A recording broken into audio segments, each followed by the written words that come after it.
Hey there, good morning everyone. I'm John Snyder with Higher Military and Tenova, and I'd like to welcome you all to Hot Jobs, the Thursday edition. First thing I'd like to throw out there, I mentioned good morning, I'm in Washington State, so everyone that's out there in the chat, drop your location and let us know where you're talking to us from. So I'm really excited, if you can't tell, to be here today with Tal from Gap Solutions and Mike from Tenova about opportunities that we have with strength and conditioning coaches in Fort Wainwright, Alaska, Fort Bliss, Texas, Fort Drum, New York, for the Army's Holistic Health and Fitness Program, or H2F. But first of all, I'd like to give Tal and Mike the opportunity to introduce themselves. So Tal, please start us off. Hey, thank you very much. I really appreciate being a part of this. Tal Sullivan, I am the program manager for the Gap Solutions Holistic Health and Fitness Program that we're running in concert with the Army. I just recently retired after 30 years in the Army myself. A lot of experience in the infantry and special operations world, and have benefited from a lot of these holistic health and fitness programs as they've been developed along the way. Participated in a lot of pilot programs to where we really look at optimizing soldier fitness and operator fitness. So really glad to be a part of this, where the Army has now adopted that methodology or the principle of holistic health and fitness, incorporating all the various disciplines that go into to really bettering soldiers. Fantastic. And I can't wait to talk about the program and really Gap Solutions and Higher Military's involvement with that program in just a little bit. But first, I'd like to let Mike introduce himself to everybody. Hey, everybody. Mike Quinn. I am the CEO of Tenova LLC and Higher Military, retired Army Sergeant Major. So this actually has special interest for me when it comes to preventing injuries and physical fitness. I will share that I was a Sergeant Major when they made the switch from PT and the neck rotations to the preparatory drills and the recovery drills. And I was against it at first after, 18 years of doing this to warm up for fitness. And when I started to actually do it, I realized that it really was preventing injuries. And to this day, 4 years after almost 4 years out of getting out of the Army, I still do my preparatory drills and my recovery drills before and after every exercise. It's ingrained in me, and it's helped me be more fit. So I'm excited to see the Army take this next step with the H2F program. And I'm super excited to bring people onto our team to help do that for brigades across the world. So thanks, John. I appreciate it. Absolutely. So the first thing I'd like to do, Tal, is if you could let everybody know what is H2F and how does it help the Army? No, thanks. Yeah, so absolutely. H2F, and me personally, I would kind of refer to it as 21st century fitness, getting away, kind of like Mike expanded on. The old school kind of had the dirty dozen PT, where you're doing push-ups, sit-ups, pull-ups, and run long distances. If you get injured, kind of rub dirt on it and keep it moving. Now, over the years, bringing on strength coaches, cognitive performance specialists, athletic trainers, physical therapists, a lot of other disciplines really focusing on that soldier optimization is kind of where we are now. So recently the Army has taken that on, applied resources to it, and invested into that holistic health and fitness to really better the soldiers. So at Gap Solutions, we have full-time positions, particularly for strength coaches and cognitive performance specialists, but those are only two of the other disciplines that involve really bettering soldiers. There's a behavioral health component, obviously. There's a nutrition and diet component to that.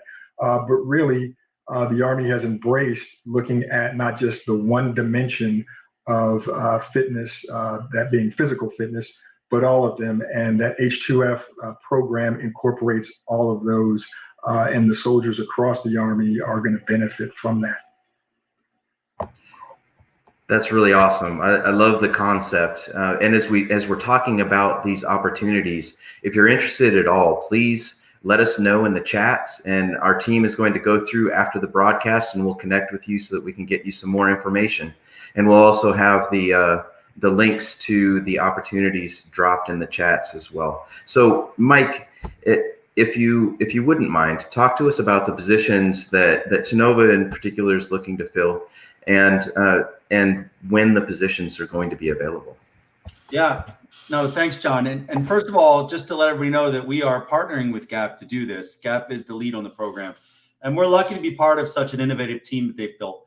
I will share that right now we are looking for strength conditioner coaches at Fort Wainwright, Alaska, and winter is coming, in Fort Drum and Fort Bliss. So those are the locations that we're particularly looking for right now. And they should be certified strength and conditioning coaches. Let me look at these acronyms real quick. So they should be certified strength and conditioning specialists under the National Strength and Conditioning Association, or certified strength and conditioning coaches under the Collegiate Strength and Conditioning Coaches Association. And they should have 3 years of experience and a bachelor's degree. And we are looking at getting some other opportunities potentially to help GAP source the talent necessary to do this. So I'd actually like to turn it over to Tal and talk about some of the locations that he's actually recruiting for.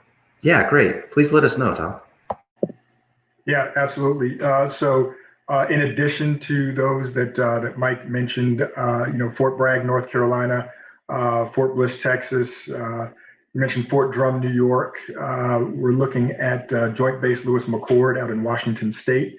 And that's the first year. Fort Stewart, Georgia. We've got, Fort Knox, Kentucky, Fort Campbell, Kentucky. And over the years, those are going to grow. So initially, it's going to be about 7 installations.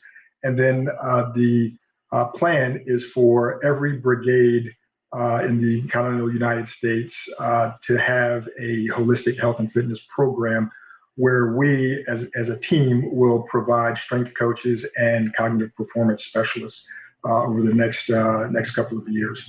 So every brigade in the United States Army will have a holistic health and fitness program, which will require strength coaches and those cognitive specialists. Wow, that is absolutely fantastic, and it's huge too. There's roughly 50 brigade combat teams across the United States Army and across the world. So that is absolutely huge and a fantastic program. And I'd like to bring this out as well, just because when I was doing some research for this, one of the things that brought H2F around was that as of April 2020, the Army found that over 58,000 soldiers, the equivalent of 13 of these brigades put together, were found to be non-deployable for physical reasons, physical ailments. So and as a career HR person for the Army, and having to help my commander prepare for deployments to Iraq and Afghanistan, I will tell you that non-deployable number and trying to get soldiers ready to deploy is absolutely something that has to be addressed across multiple domains, but it's something that the Army really needs help for. So I'm really excited about that the Army has kind of embraced this culture, that it requires more than just rubbing dirt on it, as you said, Tal, to be combat effective. And I'm excited to be partnering with GAP Solutions to help be a part of this solution. So if you wouldn't mind, Tal, talk to us about what you think the ideal candidate brings to the table for these positions. Great question, John. And in addition to the basic qualifications that we're looking for those strength coaches that Mike mentioned earlier, looking for those hungry candidates, those that have that experience, that have the background, but are looking to get into what we call the tactical athletic realm, different from collegiate or pro sports as one might think.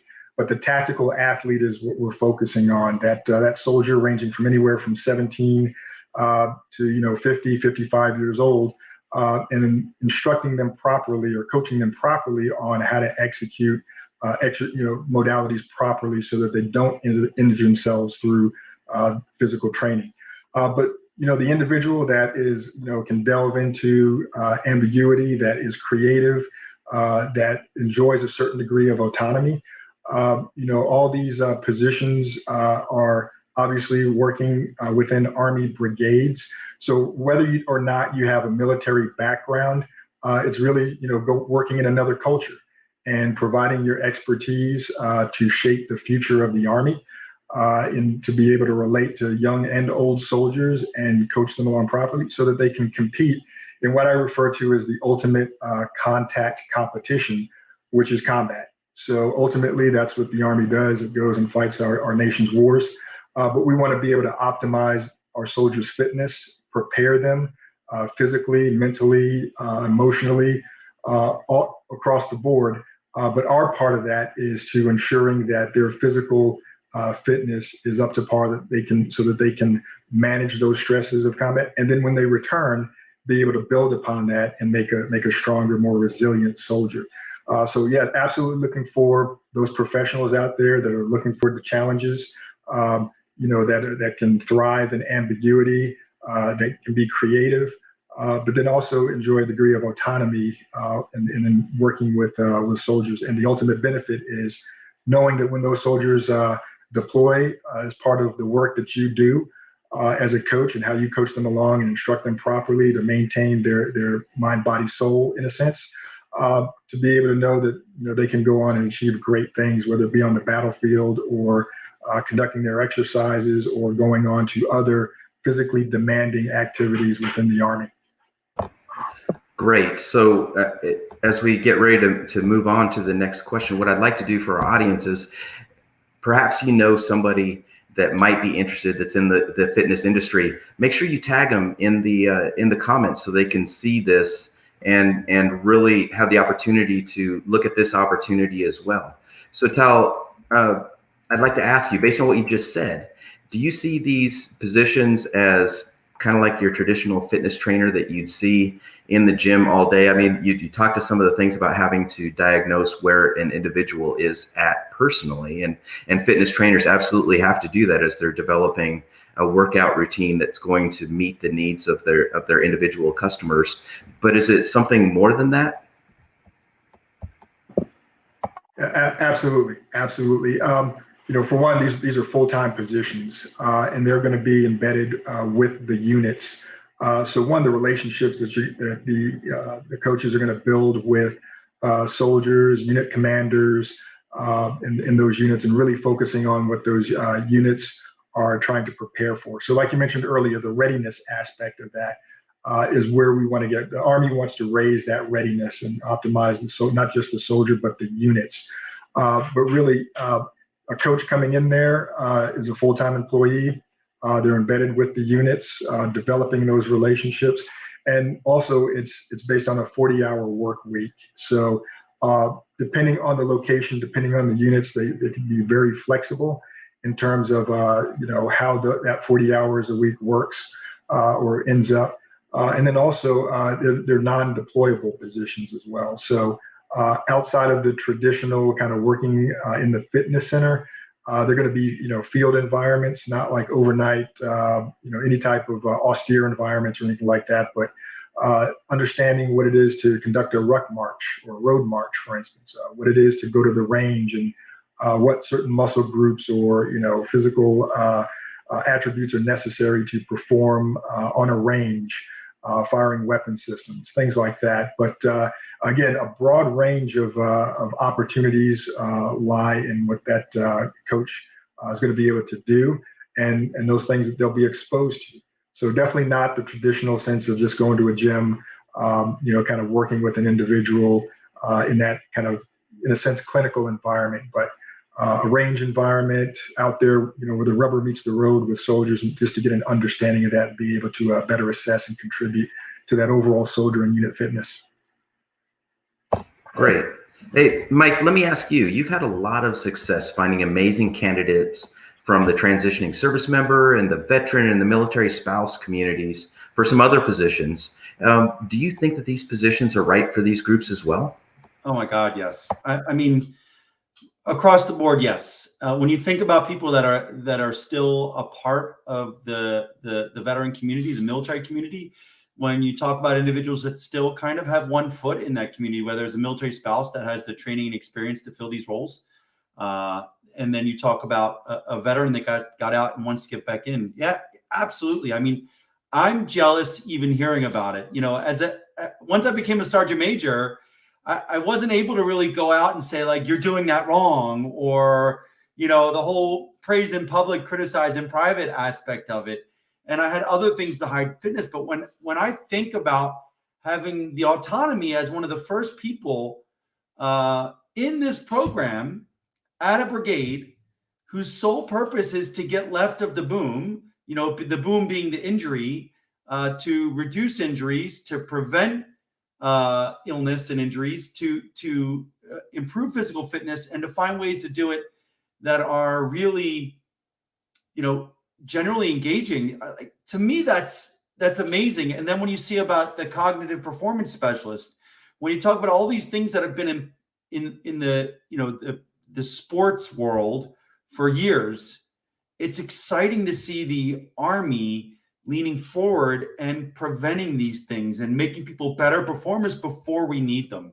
And I got to be honest, I'm an NCO to the core, but the physical fitness training I received throughout my career does not align with what these professionals typically will have with the certifications. And so to have someone that, is invested in our community, that really wants to stay involved, that wants to get in and just help soldiers, and can bring that different viewpoint, that different expertise, and that can also just come in and directly help, like, that's a game changer for me. I mean, every one of these roles should have already been filled. It's a dream job for our community, and honestly, not just, veterans and military spouses, but also for our supporters. There's a lot of people in our community that want to give back. And I will tell you, after 24 years in the Army, there's nothing more rewarding than working hand in hand with soldiers and changing their lives. And that's what we try to do afterwards at Higher Military. And so that is why this mission also aligns with so much of what we're trying to accomplish.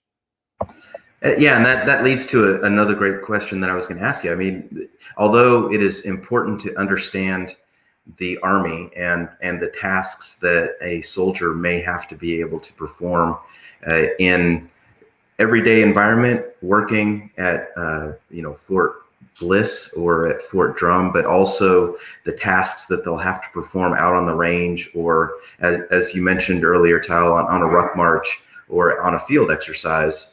It isn't necessary to have been directly affiliated with the military to fill these positions, correct?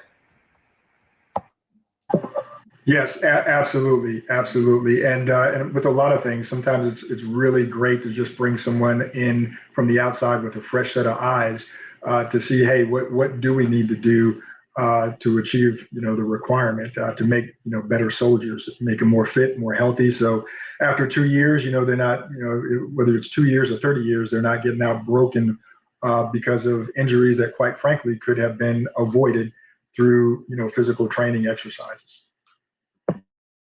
And I think that's a great point too. It goes back to that person that you described as having a hunger to learn about the environment. A hunger to learn includes learning about the Army, but also bringing in experiences that they may have had in the outside world as a fitness professional. That's absolutely fantastic and a great point. Before I give Nick and Mike the chance for some, oh yeah, Mike, go ahead. I want to add something too, because I'm always thinking for people, don't just think next job, think career trajectory, right? So this is a great way to take someone that has been working as a strength coach or doing one-on-one sessions in a gym and give them organizational experience, right? When you talk about what this does for a resume, to put that you were responsible for the fitness, injury prevention, cognitive performance of an organization of hundreds or thousands of people, that holds real weight. And so if you're looking on taking it to the next level, I would even say if people, I talk to a lot of transitioning service members that want to get into professional sports, this is a great way to really build that resume, gain a few years of experience doing this, make a difference. You'll be able to show definite results. Like you will see, like tracking injuries went down, fitness scores went up, performance went up. And I mean, that is a game changer. And I think, when I talked to some of the GAP team, they mentioned that some of the partners on this contract actually do this human performance training in Fortune 500 companies, right? So I think this is a tremendous gateway job to something truly special as well. So I know that's not what we're talking about now. We want everybody to stay here forever, but I want people to think that this is an incredible opportunity and that it's definitely something you should look into. You're absolutely correct. Thanks for making that point, Mike. As we get ready to close this up and I give Tal and Mike the opportunity to offer us some final thoughts, I'd like to remind everyone to tell us in the chats what role you'd like to apply for, and we'll send you the direct link. A higher military teammate will send you the direct link for the opportunities that we have. And if you're in an area or moving to an area that GAP Solutions is still looking for fitness coaches to go into, then we will make sure and get those over to our teammates at GAP Solutions. So, Tal, is there anything else that you'd like to add today? Hey, just, thanks, John and Mike, for allowing me to be part of this today. But I'll tell you, after 30 years and retiring out, I've been a unit commander at several different levels in the past, and I saw the impacts of unit unpreparedness or because soldiers weren't ready to deploy. In this program, look, to be honest, H2F, Holistic Health and Fitness that the Army has right now, the program is only going to grow. So this is a great opportunity to get in at that essentially ground level, focusing on that tactical athlete, because special operations pioneered these programs several years ago. Now the Army has adopted that. But even then, special operations really adopted that or took some of those best practices from the professional strength coaching fields, collegiate division level, 1 through 3. So a lot of that has been incorporated into this holistic health and fitness program. But again, it's a great opportunity to kind of get in at the ground level. For further information broadly on the Army's holistic health and fitness program, you can Google it. It's the Army's Field Manual 7-22. 7-22, FM 7-22, which is the Army's Holistic Health and Fitness Program. If you want to take a peek at that to get an idea of the complete interdisciplinary approach to the H2F program, that's the go-to manual. But yeah, I hope to see some of you on this side and join us, working in cooperation with the Army. Fantastic. And there's Tal giving everyone the kind of an insight on things to prepare for interviews with. Mike, do you have anything else that you'd like to add today?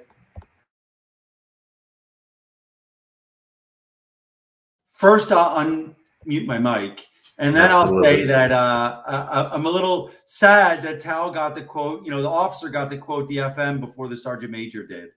Like I was ready to quote my FMs. I used to have my whole, before they were all digitized, the list of all of them behind me on the, so no, honestly, I'm really excited to partner with GAP and support this holistic health and fitness initiative.